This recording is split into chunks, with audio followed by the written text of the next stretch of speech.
യുടെയും ആദർശിൻ്റെയും നാളത്തെ പ്രമോ റിവ്യൂയിലേക്ക് എല്ലാവർക്കും സ്വാഗതം. അങ്ങനെ നമ്മൾ ആദർശാണെങ്കിലും മുത്തശ്ശൻ്റെ അടുത്ത് പറയുന്നുണ്ട്, എനിക്കാണെങ്കിൽ ജാമ്യം കിട്ടാൻ വേണ്ടി അവർ 10 കോടി രൂപയാണ് ചോദിച്ചിരിക്കുന്നത്. ഈ കണക്കാണെങ്കിൽ അവർ കേസൊക്കെ ഒത്തു തീർക്കണമെങ്കിൽ അവർ എത്ര കോടി അവർക്ക് കൊടുക്കേണ്ടി വരും, അവർ എത്ര കോടി ചോദിക്കും എന്നൊക്കെ ഇങ്ങനെ പറയുന്നുണ്ട് കേട്ടോ.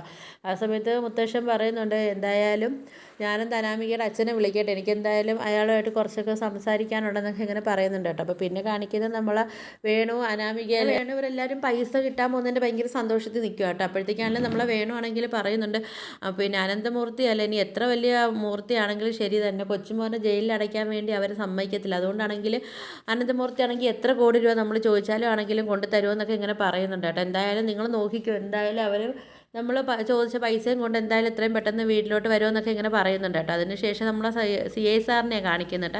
സാറാണെങ്കിൽ എനിക്ക് ജാമ്യം കിട്ടിയതുകൊണ്ടാണെന്ന് തോന്നുന്നു ഭയങ്കര സങ്കടത്തിലിരുന്നിട്ട് നേരെ നമ്മൾ നന്ദുവിനെ പെണ്ണ് വയ്ക്കാൻ വേണ്ടി വരുന്നുണ്ട് കേട്ടോ. അപ്പോഴത്തേക്ക് അവരുടെ അടുത്തൊക്കെ പറയുന്നുണ്ട്, എത്രയും പെട്ടെന്ന് കല്യാണത്തിൻ്റെ കാര്യങ്ങളൊക്കെ തീരുമാനിക്കണം, ഞാൻ വീട്ടുകാരുടെ അടുത്തൊക്കെ പറയാമെന്നൊക്കെ ഇങ്ങനെ പറയുന്നുണ്ട് കേട്ടോ. എന്നിട്ട് പറയുന്നുണ്ട്, എന്തായാലും നമുക്കൊരു എൻഗേജ്മെൻ്റ് ഒക്കെ പെട്ടെന്ന് നടത്തി വെക്കണമെന്നൊക്കെ പറയുന്നുണ്ട്. ആ സമയത്ത് നമ്മളെ ഗോവിന്ദനും കനകയ്ക്കൊക്കെ ആണെങ്കിൽ ഭയങ്കര സന്തോഷമാവുന്നുണ്ട് കേട്ടോ. അങ്ങനെ നമ്മൾ സച്ചി സാർ അവിടെ വീട്ടിൽ ഇരിക്കുന്ന സമയത്ത് നമ്മൾ നന്ദു വരുന്നുണ്ട് കേട്ടോ. ഇതൊരിക്കും നമ്മൾ നന്ദു ഉള്ള സമയത്ത് CI സാർ അവിടെ വന്നിട്ടില്ലല്ലോ. എന്തായാലും നന്ദു കട്ടക്കലിപ്പിലാണ് കയറി വരുന്നത്. ഇനിയിപ്പോൾ കല്യാണത്തിന് ഇഷ്ടമല്ലെന്ന് പറയുമോ എന്നറിയാൻ വയ്യ. അപ്പോൾ ഇതൊക്കെയാണ് നാളത്തെ പ്രമോ ആയിട്ട് കാണിച്ചിരിക്കുന്നത്. നിങ്ങൾക്ക് എൻ്റെ വീഡിയോസൊക്കെ ഇഷ്ടപ്പെടുകയാണെങ്കിൽ ഒന്ന് ലൈക്ക് ചെയ്ത് ഷെയർ ചെയ്ത് സബ്സ്ക്രൈബ് ചെയ്ത് കൂടുതൽ ബെല്ലൈക്കൺ എനേബിൾ ചെയ്ത് ഒന്ന് സപ്പോർട്ട് ചെയ്യണേ.